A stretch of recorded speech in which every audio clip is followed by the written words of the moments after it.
Curhat pilu Elia sebelum kerangkanya dan ibu ditemukan di Bandung Barat, minta uang sekolah ke ayah. Sebelum meninggal dunia, ternyata ibu dan anak yang ditemukan dengan kondisi tinggal kerangka di Bandung Barat itu sempat menuliskan curhatan pilu di dinding rumahnya. Adapun kerangka ibu bernama Indah Hayati, 55, dan anaknya Elia Immanuel Putra, 24, ditemukan dalam rumah mereka di perumahan Tani Mulia, RT 11/15, Desa Tani Mulia, Kecamatan Padalarang, Kabupaten Bandung, Senin, tanggal 29 Juli tahun 2024.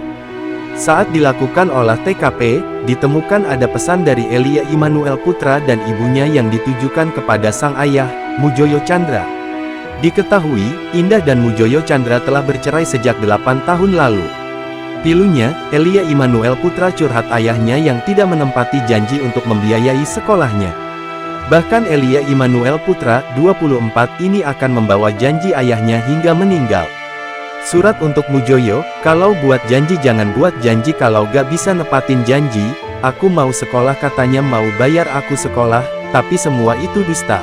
Akan kubawa sampai mati semua janji manismu, tulisnya dilansir dari YouTube Tefone News, Selasa tanggal 30 Juli tahun 2024. Aku hanya minta uang sekolah tapi kau seperti itu, katanya raihlah cita-cita setinggi langit tapi kau tidak dukung aku dengan biaya sekolah, imbuhnya. Dalam tulisan itu, sang anak juga meminta maaf kepada ayahnya karena tidak bisa menjadi anak yang sempurna. Maafkan aku tidak bisa jadi anak yang sempurna karena manusia tidak ada yang sempurna, tulisnya. Tak hanya itu, terdapat juga pesan meminta Mujoyo Chandra untuk tidak menyakiti wanita lain jika ingin menikah lagi. Jikalau kau menikah lagi, aku harap kau jangan menyakiti istri ketigamu nanti, aku lihat kau sudah meminang istri baru lagi kan, yang dari Ciamis yang foto bersamamu itu dipajang di FB Hendra Setiawan, katanya.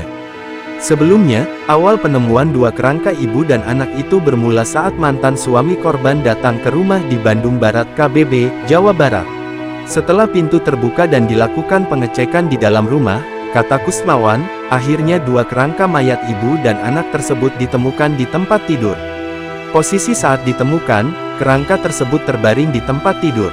Jadi, yang ditemukan ada dua kerangka yang diduga ibu dan anak, posisinya di dua kasur yang berbeda, kata Kusmawan. Ia mengatakan, rumah tersebut milik ibu dan anak itu, selama ini mereka mengunci diri atau dikunci dari dalam karena saat suaminya akan masuk, pintunya harus dijebol. Jadi, selama ini ibu dan anak itu tidak berkomunikasi dengan warga setempat, termasuk dengan suaminya, ucapnya. Kusmawan menduga ibu dan anak tersebut diperkirakan sudah meninggal dunia sejak 6 tahun yang lalu, sedangkan untuk penyebab kematian hingga kini masih dilakukan penyelidikan dan menunggu hasil autopsi.